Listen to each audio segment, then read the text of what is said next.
Mattias Westman. Mr. Westman, thank you very much indeed for joining us. Can I just ask you about why you think that those values are absurdly low? Are you saying, right, this is the time to pile in? Because when you actually look at how Russia is maybe shaping up over the next 12 months or so, it doesn't look good, sir.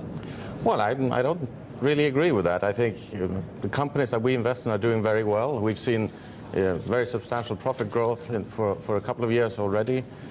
Average valuations are around a P of 5, and many in our portfolio have dividend yields of over 20%.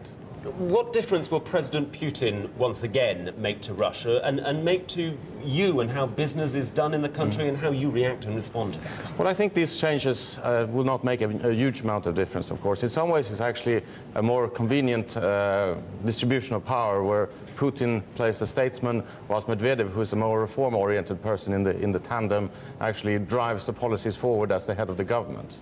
Yet we've got that lack of investor confidence if you just look at the capital outflows that are moving away from Russia right now. It's $70 billion this year, the FT is reporting this morning. Well, I think some of these numbers should be taken with a pinch of salt, but clearly some of the money that is being made, and there are very enormous, very large profits made, are going to investments elsewhere also. And how much of a blow is the shock departure of Mr. Kudrin as the finance minister? Well, I think you'd have to look very hard to find a better finance minister than Kudrin over the last 12 years or so, who really helped shore up the Russian economy after the traumatic crisis of '98. But I think he did this with the full support of Putin and Medvedev, so there's very little risk that they will change the policies dramatically and have a much looser fiscal policy than they've had lately. Now, you were talking about some of the companies that you're investing in that have good returns generally. Where are you looking at? What is the companies? What are the companies that are really pushing through? I mean, power generators for one, and oil-based. That's well, I think what people to some extent fail to understand is what's actually happening within the companies.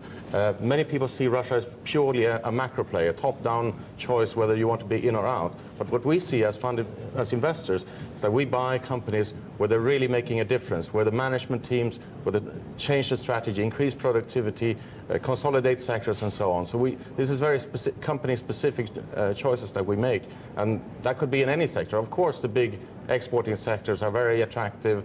Some of the best companies and largest companies in the oil sector and metal sectors. But I think if you look at the consumer-oriented sectors, there are real gems there also. But if you're looking at the consumer sector, yes, maybe gems at the moment, but because of the country is so coupled with oil, if we were to see major slowdowns right across the world, that is going to affect those companies, right? Sure. If you have a really large recession around the world, Russia will also suffer. But you should remember that Russia is one of the lowest cost producers of many of the commodities that we all depend on day in and day out. And as long as you believe in the overall story of increased domestic demand across emerging markets, then I think Russia will be doing very well.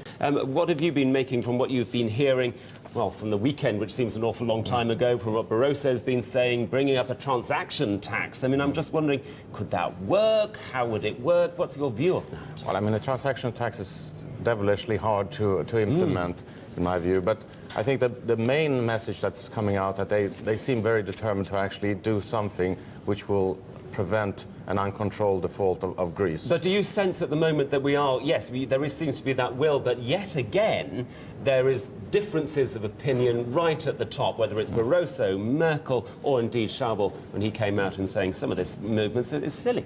Well, it's not that surprising that there are differences of opinion when you depart so far. No, but when the crisis is so serious, you would think maybe actually, you know what, let's knock some heads together here. Well, I really hope that they do. And I think they will, because I think more or less the buck stops with Angela Merkel, and she's been quite clear on what she thinks needs to be done. And we're just hearing that bank stocks now, on that news that a transaction tax might be adopted, or that's certainly a consideration, are falling once again. I mean, this is all heading to more uncertainty in the markets, and nothing really can seem to be able to bring that back.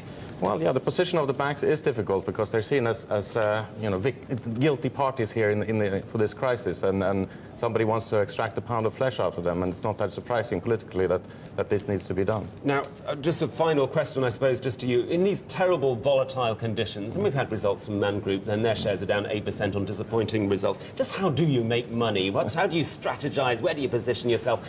Is it the long term you're looking at? Well, absolutely. I mean, we're very much fundamental investors trying to take long-term long-term positions, larger positions in companies where we think that real progress is being made, like in the mode of Benjamin Graham or Warren Buffett, those types of investments where you can see real progress in terms of productivity, in terms of products, in terms of management. That's where you want to invest, and that's the only safe way to hide, I think. Okay, Mattias Westman, founding partner and CEO of Prosperity Capital Management, thank you very much indeed.